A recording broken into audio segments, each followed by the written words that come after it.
Les Twitter, les tweets. Où est-ce qu'on est, Joost, dans les tweets, s'il te plaît? Passionner notre public aujourd'hui, tout d'abord, tout ce qui est la fiscalité. Fiscalité et quand même pas mal de remarques que la taxation, le prélèvement kilométrique pour les poids lourds, ça risque quand même d'être un taxe lift au lieu d'être un taxe shift. Donc quand même quelques questions, quelques demandes, quelques problemen à ce niveau-là. En dan een tweede thema. Alles wat met mobiliteit te maken heeft. We krijgen de vermelding van en de fiets. Wat kunnen we daarmee aanvangen?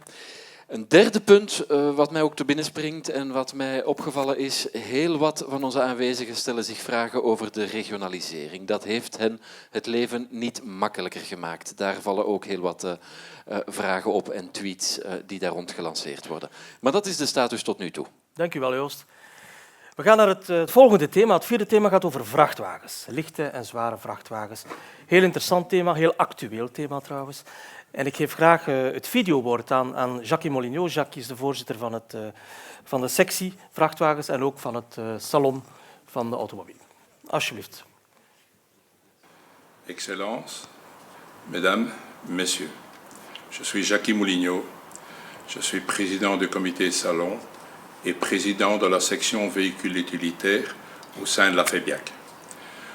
Tout le monde parle ces dernières semaines du prélèvement de la taxe kilométrique pour poids lourds. Certains sont pour, d'autres sont contre, comme ils l'ont déjà manifesté dans le courant de la semaine dernière dans les rues de Bruxelles. Maar iedereen is erover eens dat het een heel complexe materie is. Want wij hebben dan in verschillende regio's verschillende prijzen. En niet alleen maar dat, maar dan ook zullen er niet dezelfde banen op dezelfde manier moeten getaxeerd worden. Dat wordt heel ingewikkeld voor een klein landje zoals België. Maar goed, mijn vraag is, welke zijn de specifieke problemen waarmee u geconfronteerd wordt? En zeker, hoe gaan jullie dat doen om een gemakkelijke en slimme effing te doen dat verstaanbaar is voor alle transporteurs? Klein vraagje nog erbij. Wat zoeken jullie en welke zijn de effecten dat jullie ervoor zoeken? Dank u, Jackie. Meneer Wijts, er zijn eigenlijk twee vragen. Een addertje onder het gras. Graag uw visie daarop, alsjeblieft. Ja, ik wil het debat niet hernemen dat we daar straks gevoerd hebben. Maar enerzijds de bedoeling om ook die buitenlandse vrachtwagens meer mee te laten betalen aan de belasting op onze wegen. Anderzijds proberen meer sturend te werken, maar dat argument snijdt weinig uit als je ook niet de volgende stap kan zetten, namelijk ook de personenwagens kan betrekken. Want uiteindelijk spreek je wat het vrachtverkeer betreft 3 à 5% van alle kilometers op onze wegen wordt ingenomen door de vrachtwagens. Dus dat is een eerder beperkt effect. En daarnaast heb je het gegeven dat je ook de economische concurrentiepositie dient te vrijwaren. Vandaar dat wij ten aanzien van het initieel ontwerp dat op tafel lag in hoofden van onze administratie, dat wij gezorgd hebben voor een aanpassing, toch een ingrijpende aanpassing. Enerzijds dat we het betolde netwerk uitvoerig beperkt hebben, waarbij dat we de zeehavens bijvoorbeeld hebben gevrijwaard en belangrijke verkeersassen ook hebben gevrijwaard voor het intraportuair verkeer.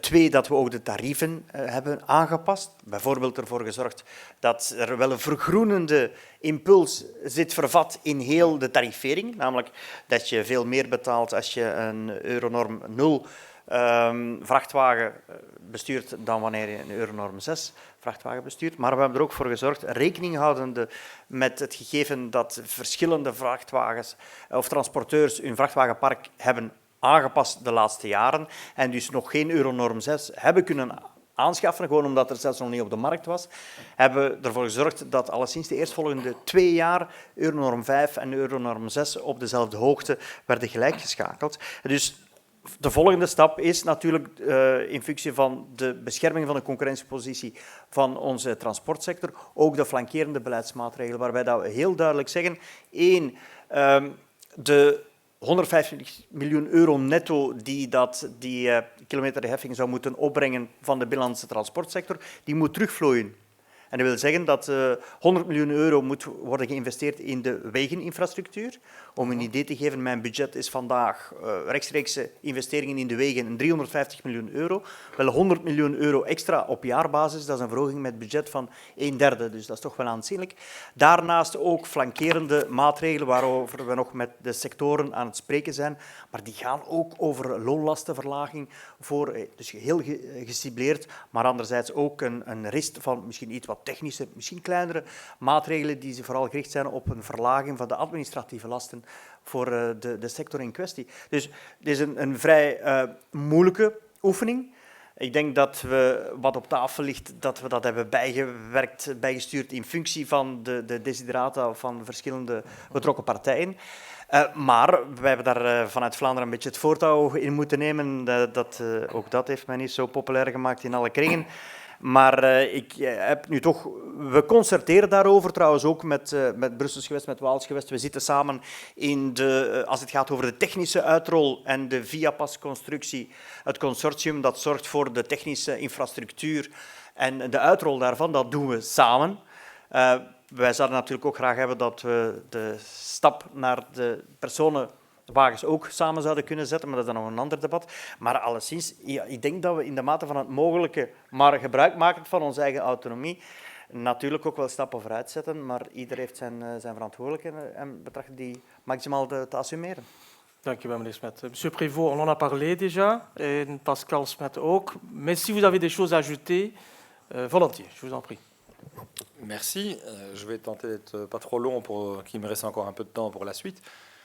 Donc d'abord, la Wallonie a choisi de pouvoir aborder la problématique non pas sous l'angle d'une taxe, mais sous l'angle d'une redevance.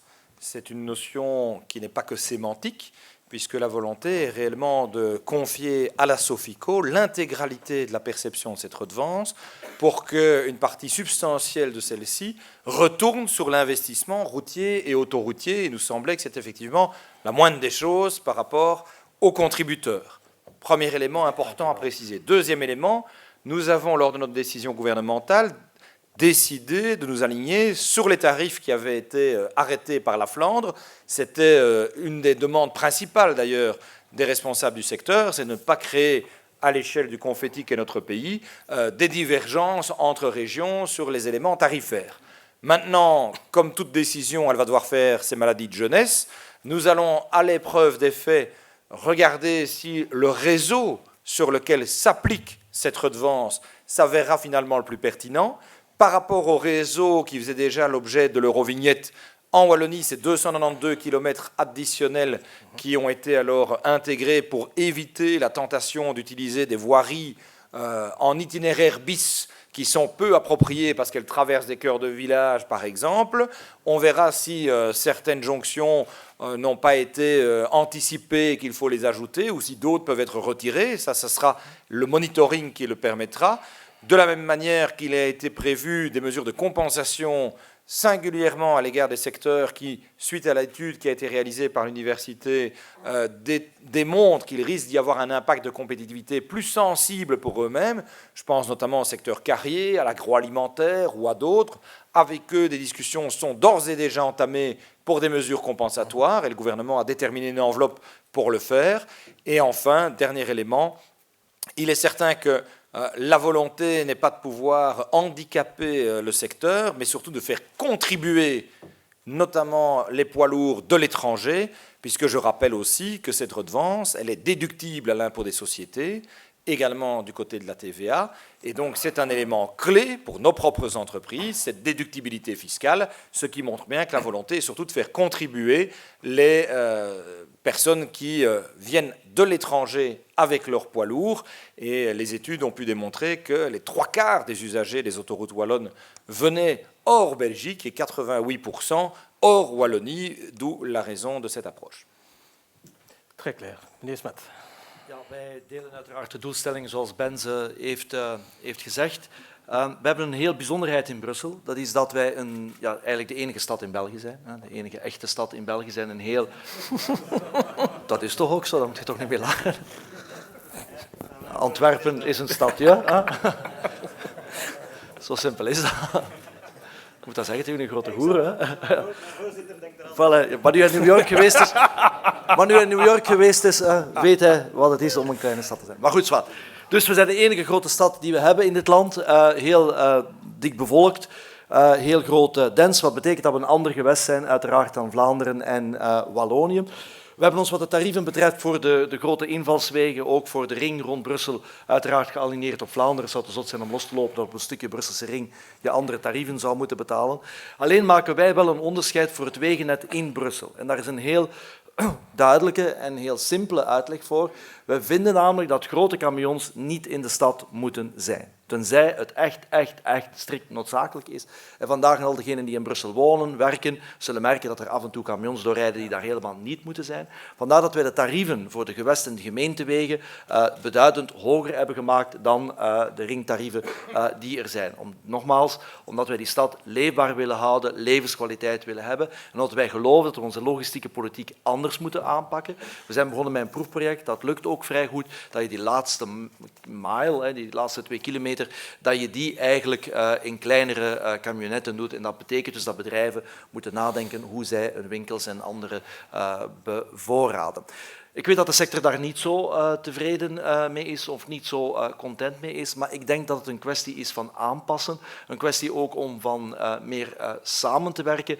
En dat is voor ons toch een heel belangrijk principe dat neerkomt op de levenskwaliteit. Daarnaast zullen wij ook met de sector, we hebben het ook afgesproken, dat de opbrengsten die wij ook zullen hebben, die minder zullen zijn dan in de andere gewesten, maar de opbrengsten die we hebben, dat we die ook zullen gebruiken voor het uitwerken van een logistiek plan. Dat zullen we samen met de sector doen tegen april volgend jaar, zodat op die manier we toch ook de mobiliteit bevorderen.